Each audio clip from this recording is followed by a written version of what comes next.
Hey, it's Darrell Weston. So we're going to do a little quick rappel. So hopefully you guys have done this lots, but this will be a nice refresher, right? So I've walked up here. If I'm going to rappel, that must mean I'm near an edge. So the first thing I'm going to want to do is get myself clipped in and safe. So I'm clipping into one of the chains here, and I'll grab another beaner and I'll use my paths so that I can clip another chain. Sorry about all the noise of the chains there. So there, now I'm on both anchors. So I've got my two ropes. I'm going to put one of them through, and then we're going to tie it off here. And we'll use the flat overhand, also known as an EDK. Everybody always hates it when I say that. European death knot. It's just a good one to get people going. I think it's our revenge for the American death triangle. All right, if you notice, I've got long tails. You want to have between 12 and 18 inches of tail. The one thing an overhand knot can do is roll. So to prevent that, you want to tighten every strand one at a time. When a knot rolls, it ends up on a skinny rope about 4 inches, on a fat rope about 6 inches to 8 inches. So by having it long, you don't have to worry about it rolling off the end. And the reason for that is every time it rolls, it takes double the force to roll it the next time. So you're really only going to get one roll. Never actually even seen one roll. So, you know, it's a precaution we take in case. All right, so now, next thing I would need to do is throw the ropes. So I've got my ropes split into two piles, the middle of the rope and the end, and I throw these things hard and overhand in the direction I want them to go. Throw the middle first, then the end, so that it can pull out any kinks, hopefully. And I would do that with both strands. I'd get those ropes thrown down and, you know, in the direction I need to go. You're likely going to end up with a tangle. That's the way it goes. First person down gets the privilege of untangling them. So next thing I'm going to do is I'm clipped in. I've got this set up. So I'll go ahead and get myself into the system. So I'm moving my ATC up front here. And I'm going to take and put my auto block on. Try and turn so you can see a little better. I always have my auto block on my leg. I use a hollow block, but a 1-foot cord hero loop or Pressic loop, if you will. I wrap it about 3 times and I lock that thing up. Okay. Now I can use that to pull and hold the rope for me so it's easy to feed my ATC. So I feed both strands through, break strand down, and I clip my belay rappel beaner through it. And if you notice, I'm going to rappel with my brake on my right side, so that means my gate is going to be on my left side so that this will rotate away from the gate. And I can pull that through here. Okay, so now I'm all set up, and what I want to do before I go any farther is go through bark. Okay, so B is for buckles, so I physically want to check all 3 of my buckles and make sure they're pulled tight and double back, whatever the setup is. And then A is for the anchor. So I want to re-inspect my anchor, make sure these things are tight. If it's a trad anchor, I'm looking at it. If it slings around a tree or a boulder, I'm inspecting them and making sure they're good and that I trust them, okay? And then R is for Rappel Device. So I just set it up, but I'm going to look at it again. I want to make sure that both strands of rope are over the beaner, that they're through the ATC properly, that the brake strands exit out the bottom. Don't want them coming out the top and being twisted. And then make sure the beaner's locked. And then the next thing is to make sure that my auto block is on and that it's locked. And it is. So, and then K is for knots. That's in the end of the rope. Does the rope reach the ground? If you're not sure or you don't know, put knots in the end of the rope before you throw it. Okay? So I know these are on the ground. I saw them land. All right, so the next thing I'm going to do is I'm going to choke up on the anchor here. And I do that by pulling the brake strands up towards the anchor and then back down. And I want to get myself up good and close to it. That'll give me slack in my personal pro, okay? Once I've got that, I keep it in brake mode. I can adjust my auto block now, okay? And I can hold the brake down. And once I've got the system weighted, I'm going to keep it weighted, and I'm not going to unweight it again until I'm actually rappelling or off rappel. So, got the slack here. So now with my left hand, I can remove my personal pro. while I keep the system weighted. I always keep it on my left side since I tend to rappel and belay with on my right side. All right, last thing I do before I leave is I yell, on rappel. Then the idea is reach underneath here with the reach around, grab that auto block and push it down with my left hand, and feed the rope with my right, and I rappel as smoothly as I can so I'm not bouncing on the system. That's all there is to it, rappelling. Okay, so this will be the Z brake, just a little system to add a whole lot more resistance. And one of the nice things about a Z brake is you can put it on even mid-rappel if you all of a sudden realize, wow, I'm just going way too fast or I need some extra bite here. But you can also put it on at the start. So I'm already set up in the system. I'm hanging off the anchor here.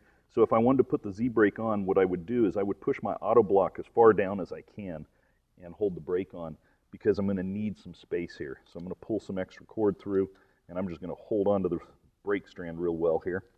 Then I'm going to grab a couple of lockers. I'm going to put one of them up here above my ATC. I'm going to take the other one and put it on my leg loop down here, and I want it to be in front of my auto block. So I bring this rope in, I clip it into this bottom beaner, and I keep that brake on, and I bring it up, and I clip it into that Z up here on top of my ATC, and then I'm holding the brake now with this hand so I can move mine. I redress my auto block, and I now have a Z on. You can kind of see where it gets its name going back and forth here. So this is a great way to add a lot of resistance very quickly with just two beaners. And the nice part is you can still do it on rappel if you needed to and keep using your auto block. So it puts a lot of resistance in. That's it, Z brake. Okay, another little system that you can use, you got to decide to do this up front. If you want a little extra bite, is you can put a second beaner through your strands up here. So if you look, I've got two beaners fed through. Still using my auto block, but that just makes a bigger area here and pinches it again. So on rappel with two beaners. All right, so I've just got my auto block finished being put on here. And this time I'm going to rappel using an extended belay device, or rappel device, sorry. And I'm going to clip it through two links on my paths here. And I'm still clipped into the anchor. It's one of the nice things about this system. I've got my belay device, rappel device up here, belay/rappel. I'm feeding my strands, and again, I'm feeding it so my brake strands go down. Really important to always do that when you're doing rappel. I can choke this up towards the anchor. We already went through all the bark stuff and that, so I just need to adjust it back through my personal. And of course, once I weight it, I don't want to unweight it until I'm on the ground. So now I've got it weighted. Now I can reach up and take my personal off. Here's one of the nice things is I can bring that back down and clip it into my belay loop. Lock that up. Because I'm actually on two chains, so one chain is weighted and the other's loose, so it's kind of a backup for me. So what this does is this bends the rope over my ATC up here at a much sharper angle than when I have it on my regular rappel loop. And so this allows it to be a much stronger brake with an extended device. So good reason to use it. So here we go on the extended. Much more bite. Okay, so now I'm going to do a double rope Munter rappel. And you know, if I'm saying that wrong, story of my life. So with this, you know, the proper brake or the full force brake with the rope is up in a Munter. But you can totally break it down and have more than enough. So I'm just going to go ahead and load it. Put the Munter on there. And remember, you do need an appropriate beaner to do this. It's got to be an HMS approved, which means it'll work with a Munter. Basically means a great big pair beaner, okay? So, and you know you have a Munter tied if you flip it. And yes, I've left my or my Personal Pro off the system right now to make this a little cleaner and faster for you guys to see. So now I'm going ahead and putting my auto block on, because if we're breaking down, it's one of the upsides, is I can have an auto block. So pull that up. There you can see the system. Got my Munter on a locker, on my Rappel device, on my Rappel loops. Got it going into my auto block, and it's the same as always, just rappel smoothly.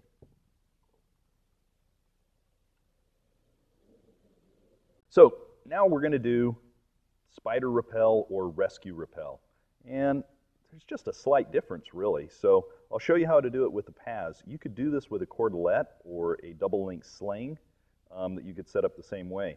But what I'm going to do is I'm going to take my paths and I'm going to lock it onto her belay loop, and I'm going to lock it up. Now I can take this and bring it out, find the middle so that we're on a chain each. Bring my rappel beaner and rappel device up here. Feed myself a little slack. And it's the same thing. I want to make sure I feed these ropes so that they go break strand down. Clip the master beaner through it and make sure it's locked. And we pull that in.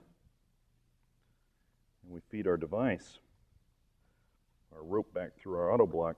So as you can see, we're both on a separate strand, okay? And we could both control the brake. One of us can control it. I've got an auto block on it. Sometimes that's a little bit harder to use, but you can still do it. If I was more in a rescue situation with her, I'd probably want her in front of me. And so what I would do then is, got myself a little tight here, feed a little slack in it, is I would move the position on the paths.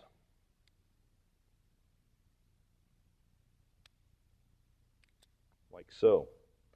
And so now you can see that, can you step forward for me? There we go.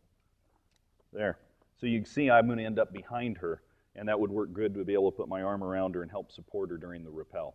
Okay? So, but if we're just kind of doing the typical spider rappel, I'll put it back the other way. Then we can be a little bit more shoulder to shoulder, which may make it a little more comfortable. Okay, go ahead and lean back. All right, so there it is, both of us on one device. We could both grab the rope here if you want. All right, we're out of here. Okay, so now we're going to do a simul counterbalanced rappel. And the difference between a simul counterbalanced is that the rope is not fixed at the top. So we'd be able to pull it when we got down. And that's the counterbalance part. So we've already done our safety checks here. We've done bark, checked each other's harness and all that good stuff. We've got our auto blocks on and we're set up. We're already weighting the system and we're ready to pull our personal pro. The big thing with this one is when we weight it, we both weight it at the same time, and neither one of us unweights it until we're both ready to unweight it. So we don't stop on a ledge and stand up or anything like that, because it'll drop the other person and scare the heck out of ourselves. So, and then once we start off, that's the only awkward time, because we're kind of forced to be shoulder to shoulder right here. As soon as we're 10 feet down, you can kind of spread apart a little bit, but you want to go down roughly at the same speed and stay reasonably close together.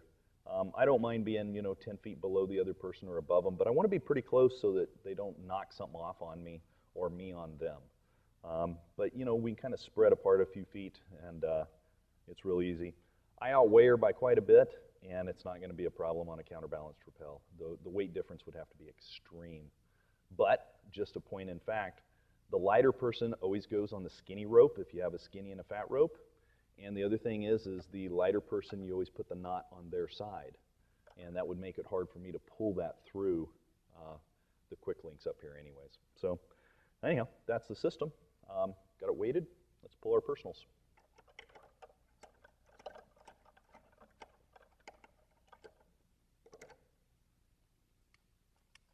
All right. Ready to rappel? Yep. Rappelling. See ya. Counterbalance, simul rappel.